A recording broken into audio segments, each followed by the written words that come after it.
See, what you have said about quoting the Chapidar is very similar to what in the economic plane I used to hear as to why students became communists. You are assured of a job in communism, you are assured of a social security if you don't have a job, you are assured of control on prices. In fact, EMS Namboodiripad told me that people are attracted to Soviet Union and communism because there is no unemployment in Soviet Union, there is no inflation in Soviet Union, there is no poverty in Soviet Union. I told him in August 1991, now there is no Soviet Union also. See, when you compare democracy and dictatorship, unless you are a person who doesn't value your personal freedom, the dictatorship will always be attractive. You go like goats and animals to your feed in the morning, you're taken for grazing, then you've got a place to stay. Or these chicken in the hatchery that they sit before with their legs tied and there's a conveyor belt in front of them which brings the feed and there's a conveyor belt at the back of them which takes away the eggs. That kind of automated life, Hinduism was never meant to be. We don't believe that anybody should be forced to go to church or the equivalent, namely the temple. We don't believe that you should have to understand without even training yourself what is said in the prayers. If you have taken the trouble to learn, it can be done. Of course, I agree that there should be greater efforts to publicize what our religion actually teaches. That's why I've decided with a friend to start a new TV station in Tamil Nadu, and that is called Krishna TV, and you can see that. You can see that on krishnatv.net. You can see the website. We have come out of a horrible 1,000 years, and then after that we had a de facto Christian on our head, namely Jawaharlal Nehru, who didn't allow you to develop Sanskrit, who didn't allow you to have any concern for your culture. Anything and everything was called obscurantists and so on. Such a long period, because he himself was very pro-left and pro-Soviet. So now we have to do some of the things in order to make our religion easily understandable to the people. But the features of Hinduism, where you don't force a person to come, don't tell him how to behave. Hinduism only tells you if you behave in this way, this is what you will suffer. The law of karma will hit you here. Or if you behave in this way, you will get this reward. Hinduism doesn't ban anything. It doesn't say you cannot eat meat, but it says then you will eat tamas food, you will not be able to have a stable meditation. So that is the kind of religion we are. We cannot change the character of our religion, but we have to now repair the damage that has been done to the last 1,000 years. We must now have new books. We must be able to educate our youth in a language they understand, and the peon also in the language they understand. I know many people, by the way, who became Christian, went and saw that there was no change in the discriminatory attitude once they became Christian. They returned back. In Tamil Nadu, in fact, on tsunami, many of these Christians who came with money bags were all thrown out and driven away. These are the unreported facts. And I don't know about Andhra, I'll have to wait till the census report comes. But you will not find any sharp increase in Christian population in Tamil Nadu. In fact, you will find not at all. You may find in Muslim population, but you will not find in Christian population.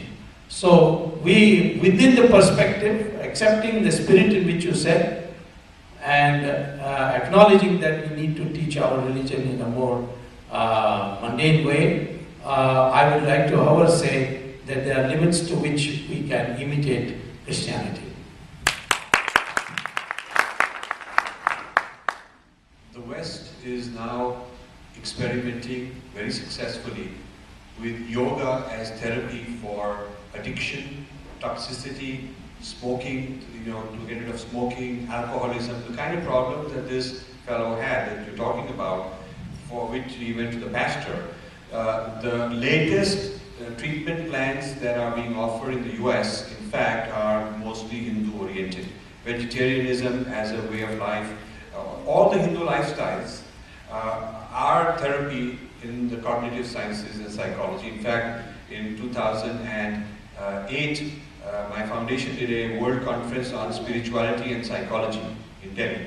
And we had 500 delegates, 400 of them came from outside of India, because they were cognitive scientists and neuroscientists wanting to learn these Indian spiritual traditions, go back and teach.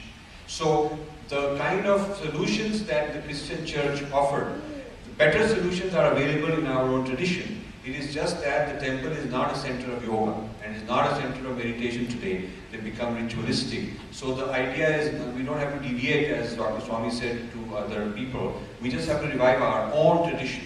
Even in the United States, so many times I've given talks all over India, all over the US, saying, why isn't your temple able to compete and replace all the yoga centers in your town? Why not? And we don't have it. I've been saying this for so many years. Our Hindu temple, it should be the place where people come to learn yoga rather than going to other yoga centers. Because those yoga centers are actually profit-making enterprises. It's our tradition that it's sort of being taken away. May I just, we are proud to say that our temple is here. For the last 1.5 years, we have been conducting yoga classes and meditation classes.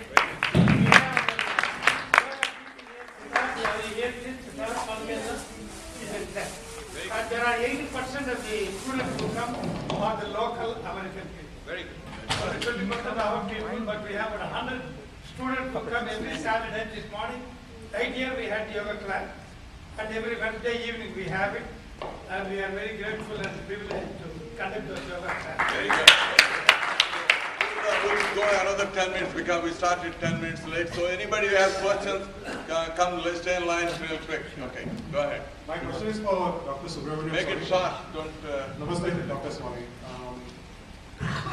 I want to specifically ask you about electronic voting machines, because when I come to think of it, any big power, whether inside or outside India, be it CIA, KGB, China's army, or there's no KGB now, it's FSI. Okay. They will have vested interest in having a puppet government inside India, and electronic voting machine would be a very good means for them to install whosoever they want to install in the country. No first world country has electronic voting machine, and ours is a country that is crawling out of the third world, and we have electronic voting. I understood your question. Okay, so who do you think is behind this? I want you to name that. Will we have EVM in the next general election? That was my next question. Well, I have filed a case in the Delhi High Court, in which I have established prima facie that in 2009, Congress party got 90 extra seats by electronic voting machine rigging. And the way I established it is that in 90 seats, there may be more, but I counted only up to 90. In 90 seats, more than 1/3 of the polling booth had less than 2 votes, 210.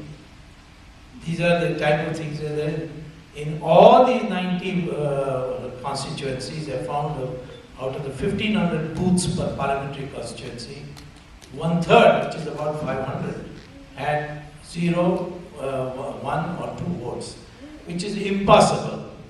Because every established political party has at least 5 people sitting inside the polling booth. And these 5 people have, their life depends on their candidate winning. So they plus their family would be about 25 votes would be guaranteed per polling booth. So, and that was always in the past, that is what used to happen. No polling booth, an established party would get less than 25 seats. That's why I did not contest in this election. Because I knew that Sonia Gandhi's first target would be me, and the electronic voting machine would be rigged. 90 seats Congress party got extra. Otherwise they would have got only 105 seats. They ended up getting 195, and then a little more after the by-elections. So I went to the court and I said that I demand that, like the ATM machine, I should get a voter receipt. Who I voted for. The election commission said, we can't do this, it's too expensive, all that. Then, as usual, I dug up a law, which very few people had read, which was the Information Technology Act of 2000, which says, section 12 says, if any electronic machine has an input of data, then that electronic machine must also give a receipt. So that's on the basis of which the ATMs give you receipt. Now, ATM doesn't need to give you a receipt. You can see your bank account on the screen. You know how much it is. You know how much you're taking out. Yet it is giving because of this law. The election commission first said, no, these laws don't apply to election commission. I said, Ravish, the Supreme Court has given a judgment saying that election commission has freedom to decide only in areas where there is no existing law. Where there is an existing law, they have to obey it also. So finally the election commission has surrendered.